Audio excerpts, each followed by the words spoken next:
I want you to meet my new friend Ibram, owner and chef of Cafe Soriah. I will cook a steak Diane and I'll cook some shrimp here. So you will see me in action here in a second. Ib, where are you from? A little town of Bethlehem on the west bank of the Jordan River, Palestine. And how old were you when you came here to the States? I came here, I was just 2 weeks after I turned 19. I came to the university, that's what brought me to Eugene. This has been home, and I worked for big corporations, but this is labor of love. This is your labor of love. Yeah. Show me something. Absolutely. So what do you call it? Steak Diane we're gonna make? Yeah. I will go bring the steaks and the shrimp and get started. So we're gonna crank the fire on under this, and we're gonna do salt and white pepper on both sides of the steak. So we start out with butter. This is such a treat. This is taking us back to a different country right here. You know, exactly. Then we baste both sides of the steak. So in here, there's shallots, there's green onions and mushrooms. And so we're going to do that, add that to the mix, and then a little garlic. Now one side has some color, and now we're gonna douse it with red wine so they can saute. How many of these you make a night out here? Oh my goodness, that's a really good question. On a busy night, I probably do about 80. 80? Yeah. Wait, 80 of these? Yeah. Let me see your hands. Yep, that right there. That's what 80 steaks a night looks like. Those are beautiful. You have beautiful hands, my friend. Beautiful hands. You know, I learned from people like your family, guys that were in the kitchen that would chase me with a frying pan, trying to hurt me. Yes. Because I did something stupid. School of hard knocks. Yeah. That's what they called it. And you know, it's something you learn, and you learn once. So tell me a little bit more about your hometown, though. I want to know. My hometown is obviously the Church of Nativity, where Christ was born, at least reputably, is a draw for Christians from around the world. Mm-hmm. So Europeans, Latin Americans. So I used to go down to the Manger Square, where tourists would come around and hustle them. No, I used to just love learning English. Okay. So I would say, I can take a picture of you, and they go, really, you can't? Oh, you speak English? Not very good. Did you charge for the pictures? No, I was an idiot. I was not. That could have been a cash cow for you. I know. Learn English and take money for taking pictures. You see, I was not. Ib. I was born on a farm, and therefore, money didn't have much of a meaning to me. Oh, that's so amazing. Yeah, it really was. So there are 8 shrimp, deveined shrimp. Then we're gonna add shiitake mushrooms and green onions I want you to smell this. This is just one dish, and it already took over the whole restaurant. with a cream sherry. Okay, cream sherry, yeah. Go, fire. Come on, fire. There we go. We gotta have that. Yep. Now I'm gonna add some veal stock, which we make here. It takes about 3 days to make. Whoa, look at the texture on that. Yeah, I know. And then mellow it out with some cream because it's pretty pungent. So when you're in here and you're doing this, There's customers here and they smell it and they go, oh my God, this smells so good. Can I have whatever he's cooking? Yeah, I'll wait an hour. Yeah. I'll wait another hour. Cancel my order. Yeah. Give me that stuff. Yeah. Now what I'm gonna do is bring those plates out. You guys are gonna suffer by devouring this.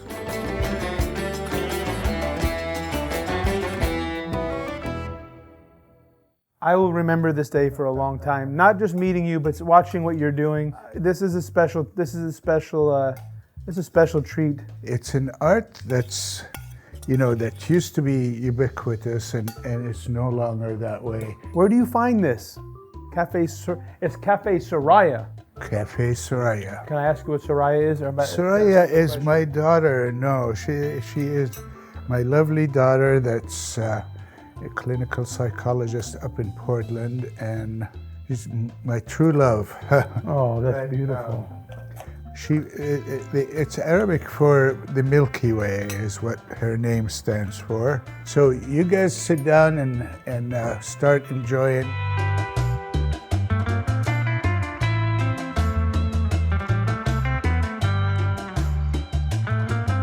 It's such an institution, and people tell me that. And part of the stuff that does not show up on the P&L statements, if you will, I got you, is the smiles that you put on people's faces, and the relationships that you cultivate. And I have cultivated so many of them, because I literally would marry a couple and then marry their, so I would cater the wedding for a couple, then now their sons or their daughters are asking me to cater their wedding, because that was 30 years ago. That's what motivates me. I mean, sure, I have to put food on my table too, but in truth, that's really the. I came from a land of hospitality, like you did. Of course. And that's what people, they gathered around a meal, because they didn't have TVs. That was their entertainment, is the meal. And that's how they showed their love to their loved ones, whether they're guests or family. I lived in Switzerland for a short time, and next door was a family, Italian family, and I mean, every lunch they would invite me. Every single lunch. They would send one of their kids after, they'd go, come on, come have lunch with us. I couldn't speak Italian, and they couldn't speak English, but guess what? The food talked. Exactly, the food talked. Oh.